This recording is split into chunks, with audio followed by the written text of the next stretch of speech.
La radio des Français dans le monde. Le podcast.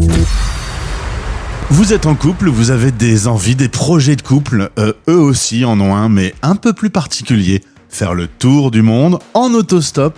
Tous les deux, voici Marine et Samuel au micro de la radio des Français dans le monde. Bonjour tous les deux. Bonjour. Alors là, au moment où on se parle, vous êtes en Roumanie. Vous êtes dans une petite caravane ? Ouais, c'est ça. Exactement. Donc on fait du couchsurfing en fait la plupart du temps en voyage. Là actuellement c'est le 8-9e qu'on fait. Et cette fois-ci on a la chance de dormir dans un lieu insolite qui est donc une caravane à l'arrière d'une cour d'entreprise. Ouais. Vous avez trouvé ça comment ? Bah justement via l'application couchsurfing. Ouais. Donc c'est une application qu'on utilise souvent. Ça marchait pas très bien. Au début du voyage, c'était dur de trouver quelqu'un pour nous héberger. Mais depuis qu'on arrive dans les pays de l'Est, l'hospitalité est quand même un peu meilleure. Donc on arrive à trouver des endroits pour souffler un coup, se laver évidemment. Et ouais, laver de les temps en temps, fringues. faut se laver, hein, c'est mieux. Hein. Ouais. Ah oui. C'est parfois le problème en randonnée et en voyage, se laver et laver ses fringues. Alors, pour la petite histoire, Marine est originaire du nord de la France, Samuel est originaire de Annecy en Haute-Savoie. Tu étais prof, Samuel, et tu as craqué sur une élève, hein, donc Marine était dans Oui. ta classe. Exactement, je suis un peu le bad teacher, on peut dire. Ça s'est très bien passé entre Marine et moi, on a rapidement fait connaissance. Et oui, j'ai eu un coup de cœur pour Marine.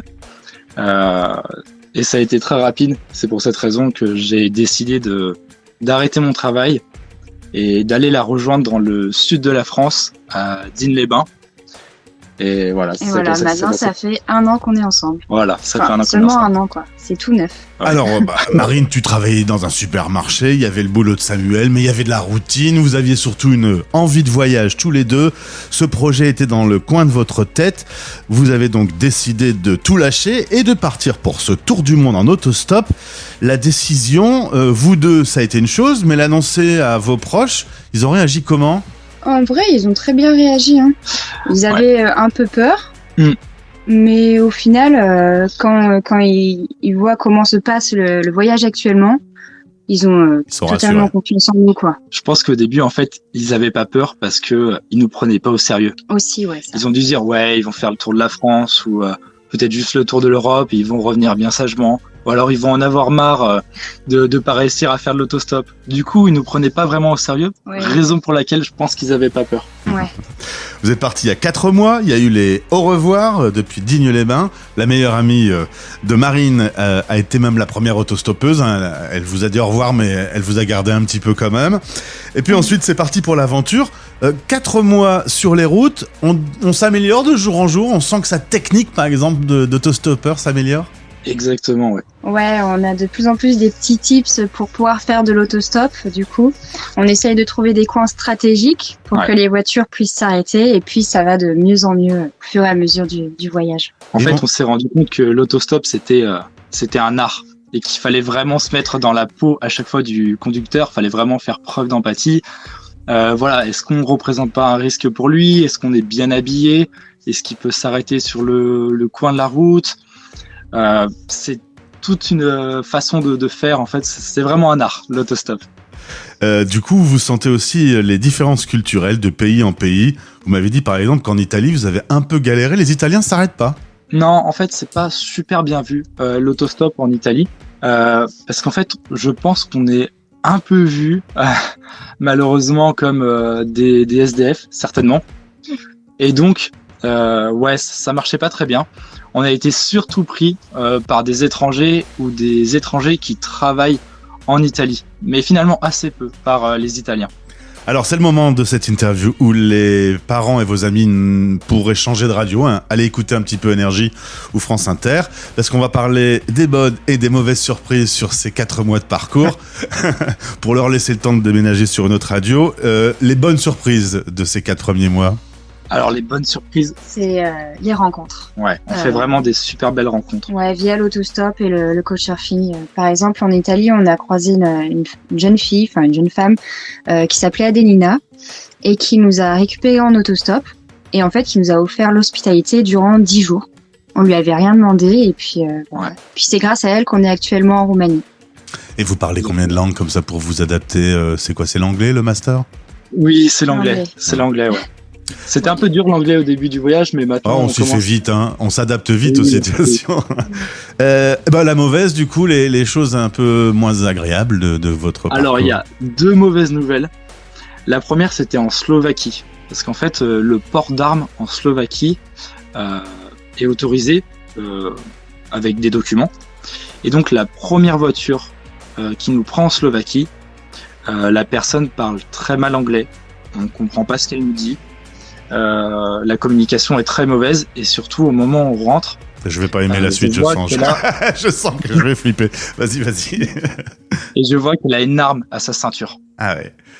Donc là, tout de suite, l'atmosphère, elle se refroidit, d'autant plus que la communication est très mauvaise, donc on ne sait pas trop ce qui se passe. Et après quelques minutes, passer dans la voiture... Surtout qu'il t'a bien montré l'arme. En fait, il a bien montré à Sam l'arme qu'il avait à sa ceinture. Et c'était une personne imposante et voilà, elle nous inspirait pas trop confiance. Et après quelques minutes d'autostop de route, on s'arrête dans un champ, il nous amène dans un champ. Et là, avec Marine, on se dit... Je sors pas de la voiture. C'est la fin, c'est la fin. Ça y est, c'est terminé pour nous. On va se faire descendre dans un champ, c'est terminé. Et donc le mec, il nous demande de sortir de la voiture, gentiment, et il nous emmène à un endroit. Et là, avec Marine, on se dit, c'est bon, on va y passer. Et en fait, le mec, il voulait juste nous montrer son terroir, nous montrer ses vignes et tout, à quel point elles étaient belles. Et nous... on pensait pas du tout à ça et nous on était oui, elles sont très très belles vos vignes, magnifiques. Vous étiez surtout content de pas vous êtes fait exécuter au bord de la route. Ouais, alors ça fait partie comme des délires. Le deuxième mauvais souvenir du coup?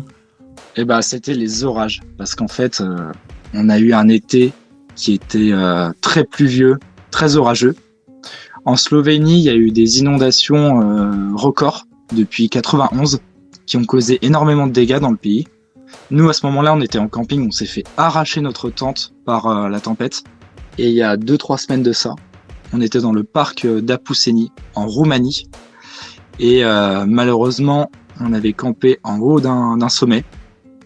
Et quand la nuit tombe, on reçoit un message du gouvernement nous annonçant qu'il faut tout de suite trouver un abri, parce que des vents de 90 km/h arrivent, et surtout énormément d'orages. Et donc, on s'est fait prendre dans l'orage. Et cette fois-ci, on a bien cru qu'on allait vraiment y passer. On s'est dit au revoir avec Marine quand on était dans la tente. On s'est dit, on va mourir. On se dit au revoir.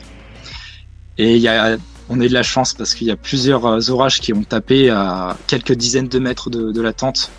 La déflagration, on a senti l'onde de choc, la déflagration plusieurs fois. Et on n'est pas mort. Très bien. Alors ça, c'est la bonne nouvelle. Vos amis et familles peuvent revenir pour la suite. Ça y est, c'est bon. Le plus dur est passé. Votre parcours, en fait, vous l'avez dessiné comment et vous allez vers où maintenant? Alors, nous, pour l'instant, on sait qu'on va vers l'Est. Mais c'est vrai qu'on n'a pas d'itinéraire précis parce qu'au fur et à mesure des rencontres, on a énormément de conseils. Oui. Et ce qui nous permet aussi de changer un peu les trajectoires du voyage de temps en temps. Donc c'est pour ça qu'on ne se limite pas à un seul itinéraire. Mais on va vers l'Est et première destination pour le moment, Istanbul. Exactement. Et puis, au fur et à mesure du voyage, on a arrêté de se borner à suivre un itinéraire. C'était ce qu'on avait fait au début. Mais comme la plupart du temps, on va dans des pays qu'on ne connaît pas, c'est difficile de faire un itinéraire. Du coup, on se laisse aller au fur et à mesure des rencontres et des recommandations. Par exemple, à la base, c'était pas du tout prévu d'aller en Hongrie, Slovaquie, Pologne, Ukraine. On devait juste faire les Balkans. Mais au fur et à mesure des rencontres, on s'est dit qu'on allait étendre notre chemin à ces destinations.